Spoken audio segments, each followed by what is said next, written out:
നമുക്ക് കൊല്ലത്തേക്ക് കൂടി പോകണം. കൊല്ലത്ത് രാജ്കുമാർ തയ്യാറാണ് നമ്മളോടൊപ്പം. അതിനു മുൻപ് ഈ ആലപ്പുഴയിലെ ദേശീയപാതയെ പറ്റി അവിടുത്തെ ഒരു നാട്ടുകാരൻ ചില കാര്യങ്ങൾ സംസാരിക്കുന്നുണ്ടായിരുന്നു. അതൊന്ന് കേട്ടതിന് ശേഷം രാജ്കുമാറിലേക്ക് പോകാം. എല്ലാ ദിവസവും രാവിലെ പ്രഭാത ഒരു ജോഗിങ്ങിന് വേണ്ടി ഇറങ്ങുന്നതാണ്. അപ്പം ഇതിങ്ങനെ ഓരോ ദിവസവും കണ്ടുകൊണ്ടിരിക്കുകയാണ്.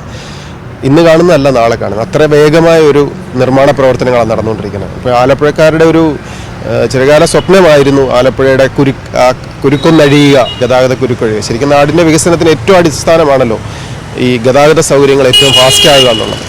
അപ്പം അങ്ങനെ ബൈപ്പാസ് വന്നു 40 വർഷത്തിന് ശേഷം. പക്ഷേ രണ്ടാമത്തെ പാരലൽ സമാന്തരമായിട്ടുള്ള ഈ പാത 2 വർഷം കൊണ്ട് കണ്ണ് അടച്ചു തുറക്കുന്നത് പോലെയാണ് അതിൻ്റെ പ്രവർത്തനങ്ങൾ നടന്നുകൊണ്ടിരിക്കുന്നത്. അതിനെ ശരിക്കും ഇനിഷ്യേറ്റീവ് എടുത്തുകൊണ്ടിരിക്കുന്ന ഗവൺമെൻറ്റിനോടും അതിൻ്റെ അധികാരികളോടും ആലപ്പുഴക്കാരുടെ സ്നേഹം എപ്പോഴും കൂടെയുണ്ട്. പിന്നെ ഒന്ന് നമ്മുടെ ആലപ്പുഴ ബീച്ചിൻ്റെ ആ ബ്യൂട്ടിയാണ്. എനിക്ക് തോന്നുന്നു ഇന്ത്യയിലെ തന്നെ ഏറ്റവും നല്ലൊരു ബീച്ചാണ്. അതിൻ്റെ ബ്യൂട്ടി നഷ്ടപ്പെടാത്ത രീതിയിലാണ് പ്രവർത്തനങ്ങൾ ക്രമീകരിച്ചുകൊണ്ടിരിക്കുന്നത്. അപ്പോൾ അങ്ങനെ നമ്മൾ കൊല്ലത്തേക്ക് പോകുന്നു. കൊല്ലത്ത് രാജ്കുമാർ തയ്യാറാണ്. രാജ്കുമാർ, എങ്ങനെയുണ്ട് കൊല്ലത്ത് ദേശീയപാതയുടെ നിർമ്മാണം? എവിടം വരെ എത്തി നിൽക്കുന്നു? എന്താണ് കാഴ്ചകൾ?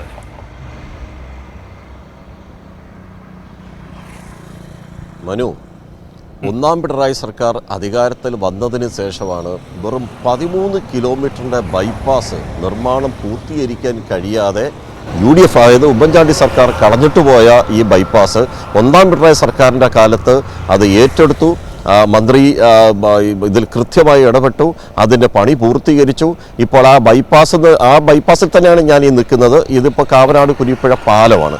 ഈ പാലത്തിൻ്റെ വികസനം അതൊപ്പം തന്നെ 59 കിലോമീറ്റർ, അതായത് ഓച്ചറ മുതൽ കടമ്പാട്ടുകോണം, തിരുവനന്തപുരം പാരിപ്പള്ളി അതിർത്തിയിലുള്ള കടമ്പാട്ടുകോണം വരെ 59 കിലോമീറ്റർ, ഏതാണ്ട് 17 വില്ലേജുകളിലൂടെയാണ് ഈ ബൈപ്പാസ് ഈ ദേശീയപാത 66 കടന്നു പോകുന്നത്. നിലവിൽ 10ഓളം പാലങ്ങൾ, 6ലധികം അടിപ്പാതകൾ ഉൾപ്പെടെ ഇതിന് നിർമ്മാണം പൂർത്തീകരിച്ചു. ഏറ്റവും ശ്രദ്ധേയമായ കാര്യം 130ഓളം ശവക്കല്ലറകൾ പരിമളത്തിലുള്ള ഒരു പള്ളി, ആ പള്ളി ദേശീയപാതയോട് ഓരത്ത് തന്നെയായിരുന്നു ശവക്കല്ലറകൾ ഉണ്ടായിരുന്നത്.